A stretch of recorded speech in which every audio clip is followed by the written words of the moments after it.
Do you tend to feel anxious in your relationship, like you're always asking for more reassurance?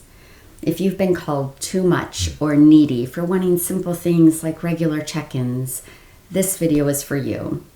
Today we're diving into what it means to set boundaries for someone who tends to have a more anxious attachment style, and how to find a partner who supports the things you need to feel secure. And there are two aspects of boundaries that we'll cover for those who feel a lot of anxiety in their relationships. The first is setting internally emotional boundaries for yourself for times when your anxiety is running the show. And the second is related to making reasonable requests for connection and setting fair boundaries with your partner. Often when you feel anxious in a relationship, you make yourself constantly available.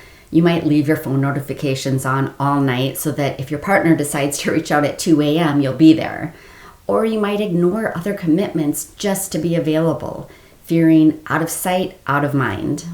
A key step in setting healthy boundaries as an anxiously attached person is maintaining your emotional and physical well-being.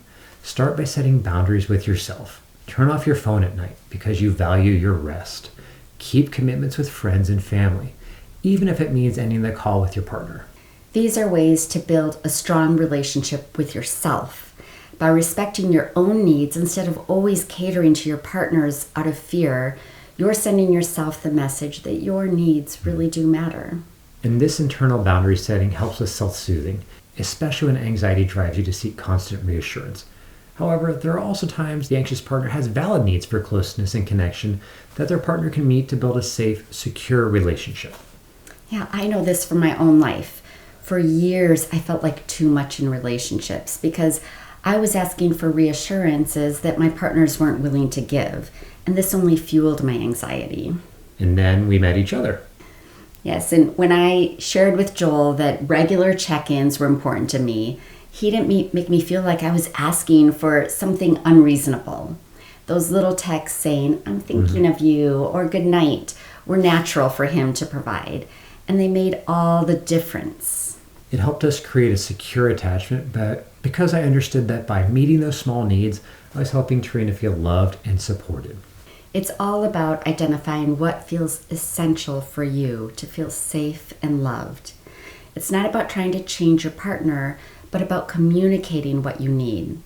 I always tell my clients who have this more anxious attachment style that they have the right to ask for the reassurances they need, like a text in the morning or at night for peace of mind. And if your partner responds to those requests that they're too much, it might not be that you're asking for too much. It may simply be that they're not the right fit for you. Exactly. So in terms of boundaries, it helps to have a clear relationship vision, which is something we'll be covering in an upcoming video. This relationship vision ensures that you have clarity in what it is that you truly need from a partner. What are your must-haves? What are your deal breakers? A must-have might be regular communication, like those morning and evening check-ins. And a deal breaker might be someone who dismisses your need for reassurance or consistently makes you feel insecure. So a boundary for someone with anxious attachment might sound like, "I need regular assurance and communication to feel safe in this relationship. I know this is important to me to feel loved and secure."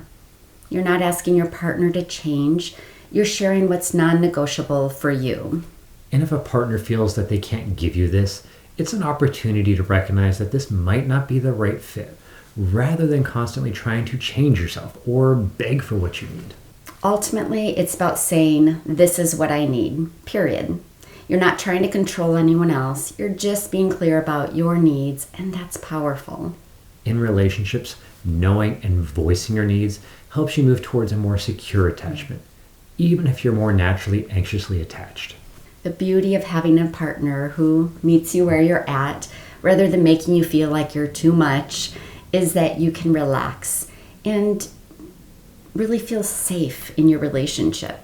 And if they're not that partner, setting that boundary frees both of you to find a relationship where you're each fully valued. Don't forget to tune back in on Friday, because this is when we're going to be covering boundaries for the people who tend to pull away from closeness and vulnerability in relationships.